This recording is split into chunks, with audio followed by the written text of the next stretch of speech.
All right. Good morning, everyone. This is the All About Nothing podcast, kind of daily show. I am Barrett Gruber, host of the All About Nothing podcast. You can find me on social media at Barrett Gruber.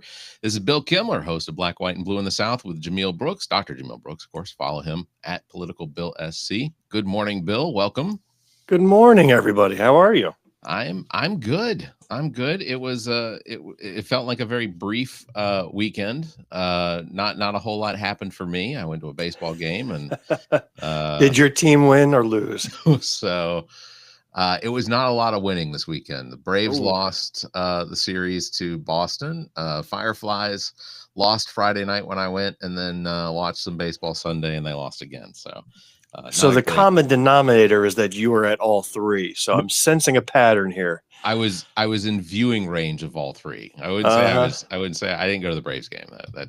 I say next weekend you watch and attend nothing and see what happens. I think that's, and then you have yourself a good experiment. I'm just gonna put myself into a coma and experience nothing at all. Hey, real quick, I want to remind everybody the 10th annual, I'm sorry, it's not annual, the 10th Masters of Putt-Putt's coming up Friday, August 22nd. You can register at everplaysocial.com. Also, if it's not the 10th annual, is it like the 10th time this month? I mean, what is it? It is the 10th of them. It used to be they do them yearly. Now they do them semi-yearly. So you get one or two, maybe three a year. And they're whenever they feel like it. Yeah, gotcha. That's pretty much it. Also check out ZJZ Designs for all of your apparel needs. And we are nominated for Best of Columbia. And I was thinking about it, Bill, that includes you too. You know, you're a part of this too. I am. I feel like I'm just dragging you down. No. But I did cast my vote. I'll let you know. Fantastic. I cast my vote for the All About Nothing podcast. And then I created a burner account and then voted for Welcome to Wonderland. That feels fair. Yes. Yeah. The feeling is that we are probably going to share a lot of votes with me over at Welcome to Wonderland. Also, we potentially are going to share a lot of votes with the hosts Midas and Fame over at the podcast, and I know the name of the podcast. I can't think of it right off. No Shortcuts with Midas and Fame. Every single one of the podcasts that are up for Best of Columbia, I have either been on or they have been on our show. So there are none of the episodes that have any let's see. Ami also she did express a gratitude for voting for.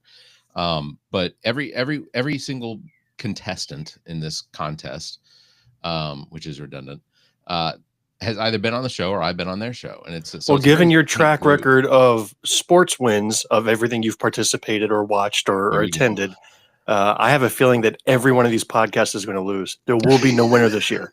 That is my prediction.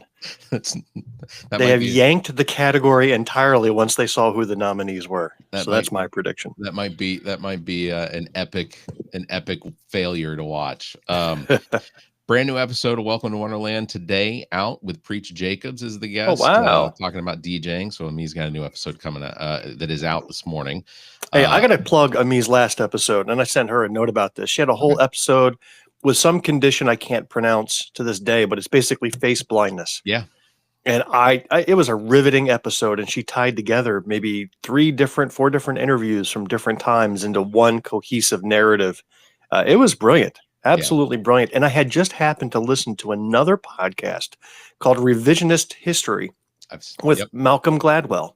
And they had just done an episode on the same subject. Really? But they covered face blindness and then the opposite, those who have face photographic memory, and told the story. Some guy recounted the story about President Bill Clinton, who he met in Arkansas as a high schooler, maybe middle grade schooler, and got to meet the president. He was governor of Arkansas at the time. And then if you fast forward 15 years later, he's greeting him at some other event as president, and Bill Clinton recognized him. He says, I remember you were at so-and-so school, and these were the only 2 times in history the two met. And given all the people that a president meets, to have that instant face recognition. So it reminded me of that movie. What was that movie with Samuel L. Jackson, Bruce Willis? Was it Glass? Oh, Un, well, actually, Unbreakable. That's yeah, the one, the first one, where the hypothesis is if you've got people who are genetically born with disabilities and brittle bones, as Samuel L. Jackson's character had, then there had to be people born on the opposite side of the spectrum with iron bones, and right. unbreakable bones, which is what Bruce Willis was. And so I'm thinking there's got to be some truth to that. If you've got this condition of face blindness, and then you've got the exact opposite, which is almost a superpower of face recognition over decades.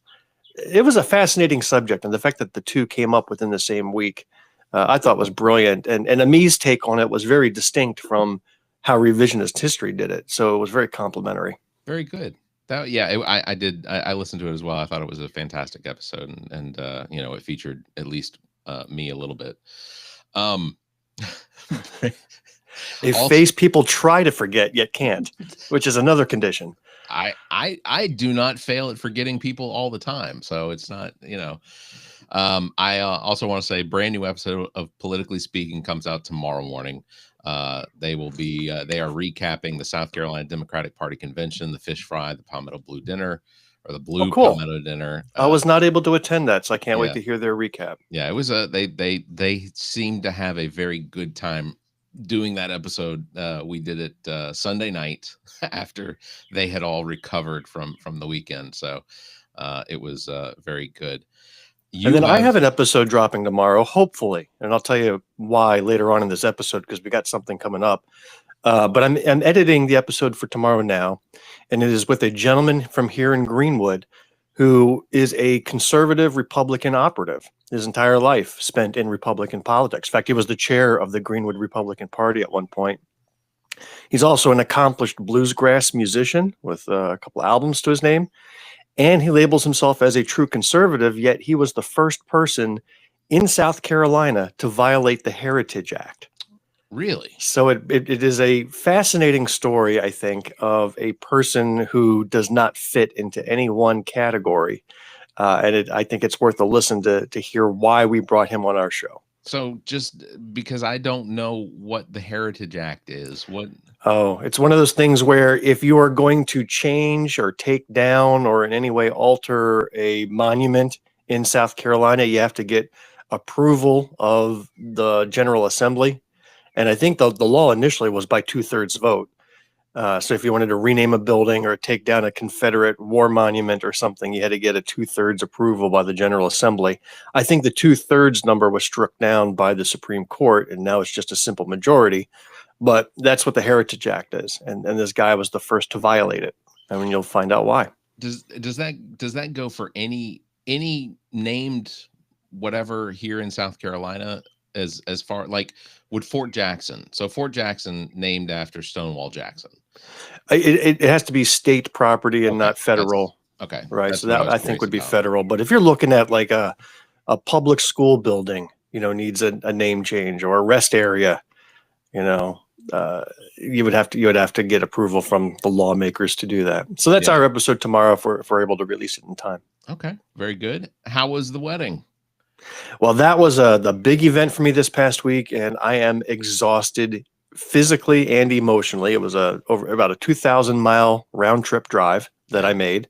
My wife and her daughters flew, so I drove up there with all the luggage and met them at the airport. Okay, up in New York. So that was going to be one of my questions. Was why drive when obviously flying is an option? Yeah, when you've got like 10 dresses and rehearsal outfits and lots of paraphernalia, the best was for me to be the luggage chauffeur, the luggage Uber, Bill Uber. They call me Boober. I was the Boober. What is the paraphernalia? Give me an example of paraphernalia that doesn't. You don't understand when you've got a woman and two girls, teenager or above, and it's just 10,000 pounds of hair products, makeup products, all that stuff. Okay, yeah, and drugs. Yeah. So the wedding was in Albany, New York. That's where my daughter lives, and she and her longtime fiance got hitched on Saturday. In probably the most beautiful ceremony I've ever been part of. It was a Star Wars themed event. So the two of them are huge into Star Wars, and they made all the entrance music came from Star Wars movies, which were absolutely beautiful scores. Yeah. Once you hear it in the context of a wedding, oh my goodness. The reception, we all had lightsabers, and Yeah. we created this arch of, like an entrance arch, where all the groomsmen, groomswomen, and everybody else created an arch for them to walk through, which was Yeah. a really stunning visual. And then lightsaber dance parties for everybody involved, which was an absolutely I felt like should have been passed around, and it is just glowing sticks and people jumping up and down to pulsating music. I was like, man, this is my first rave. This is great. One of the highlights for me was the toast that I gave at the reception. So my daughter married into a Spanish-speaking family. Right. So her fiance and his family are from El Salvador. I mean, he was born in the U.S., but his parents immigrated from El Salvador decades ago. And so that extended family came from all over the country, and most spoke decent English, but there were some that spoke only a little English, and grandma did not speak at all, right? She was Spanish only. So I gave a toast, and I had some introductory words, and then I had a special message for the Spanish speaking members of the family. And so I spoke a good minute and a half in Spanish only. So, Barrett, one thing you have to know about me, I don't speak another language, not Okay. at all. And in fact, it terrifies me. I feel like I'm a smart individual. I studied math and physics in college. I've got my master's degree in physics. I'm published in science. I feel like I can learn anything except a foreign language. My brain is just not wired for it. Almost lost a college scholarship because of my grades due to Spanish. And I worked harder at that than I did in quantum mechanics. And it just never clicked. I feel like people who are multilingual are some of the smartest people in the world. I Agreed. don't know how that is. It's possible. So I wrote up the speech, what I wanted to say, and then I chat GPT'd the translation. Okay. And I even said, say it as natives from El Salvador will say it, because I wanted the local dialect. And Chat GPT apparently did a decent job. And then I took the results and had Google Translate read it out loud, Okay. so I can get the pronunciation. And I also had Google Translate it back to English, so I can do that cross comparison, make sure Right. that the translations worked, and it came out great. So I did this all the morning of the wedding because I am the world's worst procrastinator. This is an idea that I had since the day they got engaged, and I waited literally until the morning of the wedding to write out what I wanted to say, translate it, rehearse it. But I did it, and it was very well received. I will be playing the speech and the translation of that speech on a future episode of Black, White, and Blue in the South. So I'm going to debut it there. But it was a moment of pride for me because it was a message of unity and reaching out and saying how we need to come together so that couples like this can have a chance to succeed in life. And it touched it, and there's some funny parts as well, but I think it reached their hearts and was universally appreciated. The message I got back was events like these are typically all in English, and it felt very inclusive for the father of the bride to speak in Spanish during the toast. Yeah. And it was greatly received. And I think more effort like that needs to be made, rather than fear mongering and othering and demonizing and taking the worst of the worst examples and then trying to make that the norm, trying to make people think that that's the norm across the entire group. And it was just one of the most lovely weddings I've ever, probably the best wedding, better than all three that I've been part of. Yeah. It was great. I agree completely. I think people that speak multiple languages, even if it's just two languages, I think that they're the ability to flip back and forth between those, for most of my life, it's all been math and science for me as well. I studied applied mathematics in college, and as well as broadcast communication, and decided which one was easier. But I did applied mathematics. I was very good in physics. I was very good with trigonometry and that sort of. Those were my subjects I was good at. But yeah, learning. I took 3 years of Spanish, and I walked away probably able to have a very brief, simple conversation mostly probably just asking for directions to the library. But I do I absolutely respect my next door neighbor. He is Dominican. He is retired from the University of South Carolina, where he taught Spanish and Spanish histories at the university. And now he's retired, but he's also, and you know how it is to be retired, you got to go back to work. He is now at Midlands Tech here in Cologne, in Lexington, and also he teaches Spanish. And he noted that one of the things that he has noticed is the number of Spanish speaking students in his class that are taking it to learn better English through someone that is teaching Spanish, but because they do a lot with the English speaking, that they're learning English through the same class. In fact, Julie does once a month. She'll go to an ESL class, an English second language class, with through Lexington County, or through a friend of hers through Lexington County, that they do at the middle school, where they will just sit down and have conversations with people that are trying to learn English as a second language. So you just sit down and talk to them. It's not. To It's not me, it about was the speaking instructing. part. I would panic.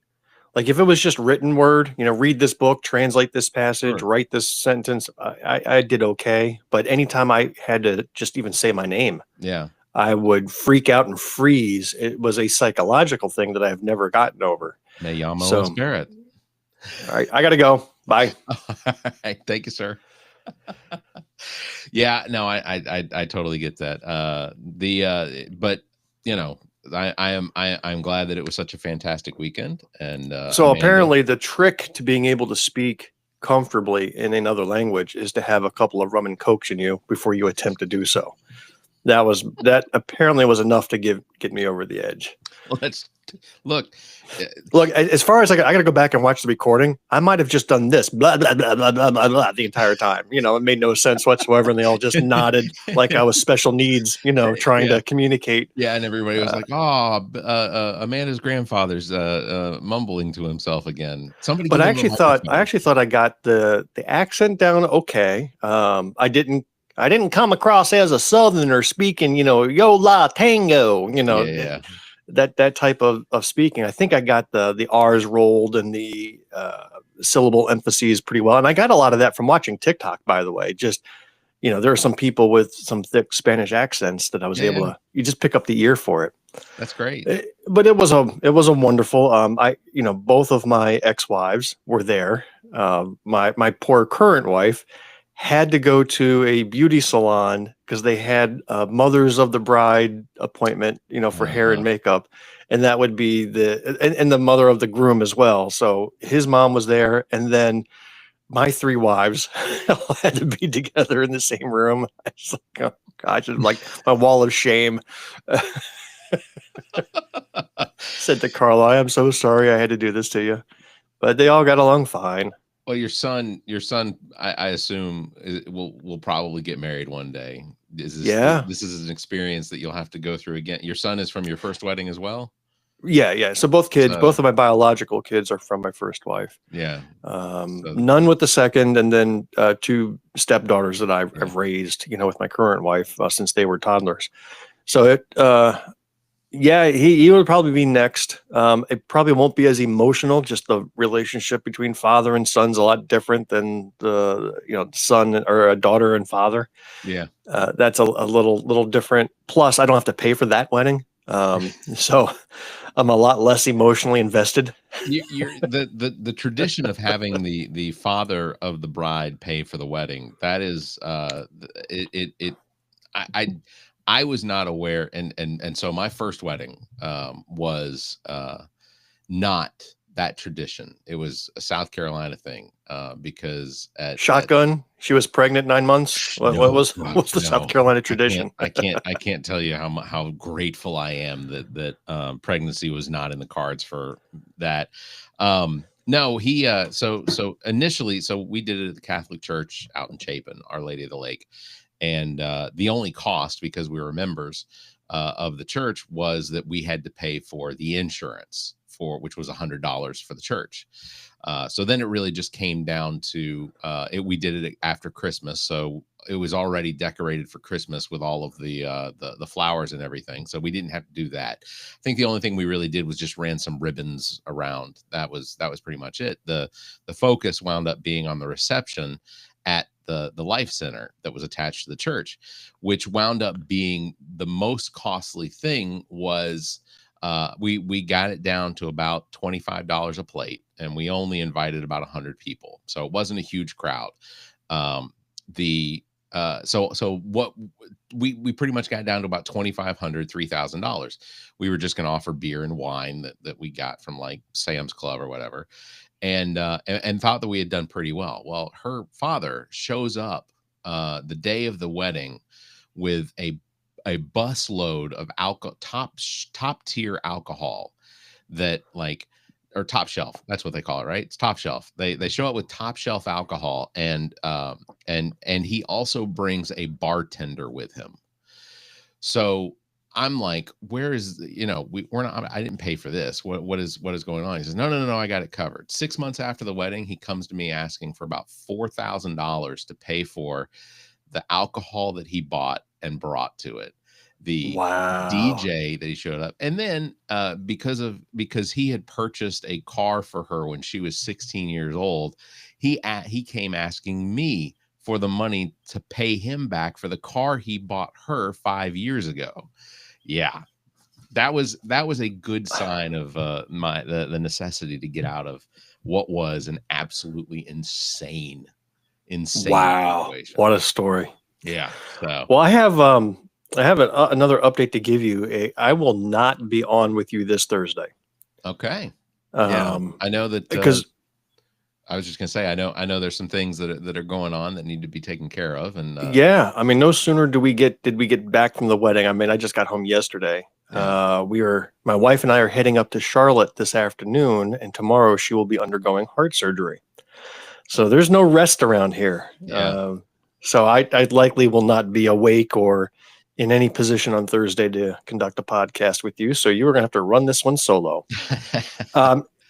So for those who are curious, I mean, heart surgery, it certainly is serious and big and scary, but what it is, my wife, and even though she's, only in her 40s, she's had a pacemaker for 10 years now. So she got a pacemaker installed in her 30s, which is not usual, right?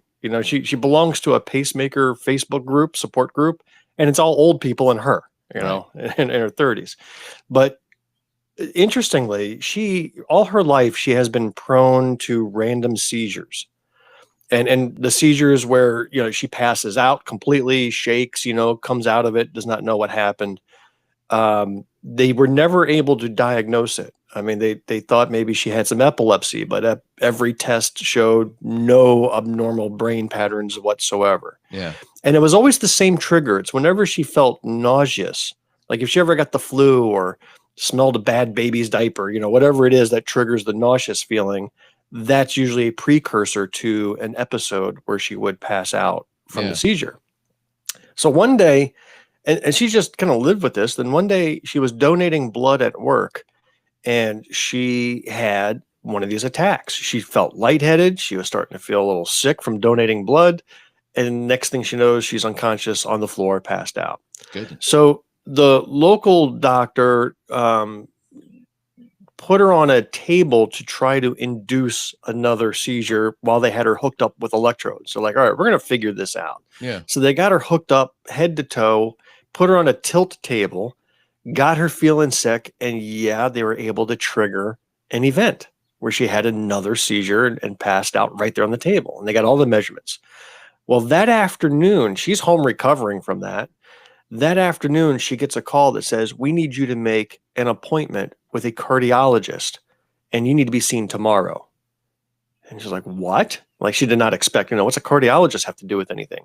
So we go to the cardiologist, and this guy, he's like a 4'8" Yoda, character from Eastern Europe. He was happy. He was like, we know what it is, and we can fix it. So apparently she has this condition that when you feel lightheaded or woozy, your blood pressure drops, and it's basically a protective reaction for your body in case of trauma. your heart rate slows, your blood pressure, it kind of protects itself, right? Right. Her issue is that the body overdoes it, and literally her heart stops. And the seizure is the brain trying to restart the heart through electrical impulses that just cause all sorts of crazy stuff. And then she comes out of it. So that's what they measured on this tilt table test. They saw that her heart had stopped for like 20 seconds. I mean, it was like some scary length of time. But this cardiologist was like, this is awesome. All we need to do is put a pacemaker in you that keeps your heart regular whenever it drops below 60 beats a minute or whatever the number is. And she had that installed. It was, in and out procedure, and she had not had an episode ever since. So that was all great news. Well, until recently, she had an episode, and she passed out, bonked her head on the counter, blood off of her forehead. She passed out, and it was known because one of the leads from the battery of the pacemaker to the heart muscle had failed. And then they did some further tests, and they saw that the leads had actually become embedded in the heart muscle itself. Like over 10 years, the muscle kind of grew around it, and the leads were touching each other, which is not good either. Right. So basically, it just wasn't working anymore. And this requires a certain specialty to go in and correct. And fortunately, there is a practice in Charlotte that does lead repair, where they actually have to unscrew the metal from the heart muscle and pull one lead out, put another lead back in, screw it all back in, and replace the battery and the pacemaker, all that. So it's a complicated procedure, not too uncommon. When you're 10 to 20 years into a pacemaker, this can happen. Sure. So that's what we're going in for tomorrow. So for those who are watching and are of the praying type, would certainly welcome prayers for our family for a successful recovery. She's undergoing surgery tomorrow, potentially to be released on Thursday. Okay. So it's not expected to be a lengthy stay. Now, she will be in pain for weeks, they said. It's a invasive procedure, and she's going to go on medical leave from work for a couple of weeks while she recovers, but not needing hospital stay, hopefully. So, well, that's we're hoping for the best. Absolutely, prayers and best wishes and everything that can be good vibes to be sent your way. Because I appreciate the All About Nothing podcast became the All About Bill podcast this week. Hey, so I appreciate the storytelling. Look, just wait for Thursday. Because I hope that I'll, my belief is that I'll be giving good news about your wife's condition, and that thanks. I'll let you know. So, and if I fail to let you know, feel free to reach out, because I'll be, of course, kind of doped up, not much sleep. You don't sleep I don't know. Have you ever had to sleep overnight at a hospital support of somebody else? Yeah, when my girls were born, Lexington Medical Center was the hospital that we had the girls at, and so for 2 nights, because with twins you're supposed to get 3 nights out of insurance. We only got 2. The hospital didn't know that we had 3 under our insurance that was covered. They kicked us out after 2. Oof. And I was grateful for being able to go home and sleep in my own bed. Like the couch is the most uncomfortable thing to sit on, and then you try and lay down on it. So the worst part, because I stayed overnight when she got the pacemaker, and the nurses come in every 2 hours to take vitals. So you're up all night long with the lights going on and talking at top volume. And hey, it's 3 a.m. We just wanted to make sure you were still alive. And I'm like, I'm fine. I was like, we're not here for you. The machines are connected to a computer system that actually records the vitals. I'm not going to tell them how they do their job. I'm just saying that for the innocent bystander who's just trying to get a nap, it's a rough environment to be in. You're right. I'm not here to correct the medical system. The insurance system, I'd love to correct. That'd be that's well within my capacity. All right. Well, just remind everybody, we are nominated for the All About Nothing podcast, up for Best Local Podcast for the Free Times Best in Columbia. You can vote now. Check the show notes or the allaboutnothing.com. Quick sign up, and boom, you are done. So thank you, Bill. Yeah, today was all about you. Thursday will probably be all about me. So, and there's so much that's happened this past week too, especially in South Carolina politics. Another Senate candidate jumped in the race, a governor candidate. We got Jermaine Johnson Yeah. has an exploratory committee. I'm excited. I think Jermaine will run a good campaign. I think Dr. Andrews is going to run a fantastic campaign. Already reached out to both of them about having them on the All About Nothing podcast. So we'll probably make their way across all of the Yeah. political versions of. You'll have them on the same episode with Freddie McClendon. You're gonna have a multiple guest episode there. I'm disappointed that we have not heard from Freddie. So Freddie, if you watch this, you have my information. Freddie McClendon's got a show coming up June 19th at the Newbury Opera House.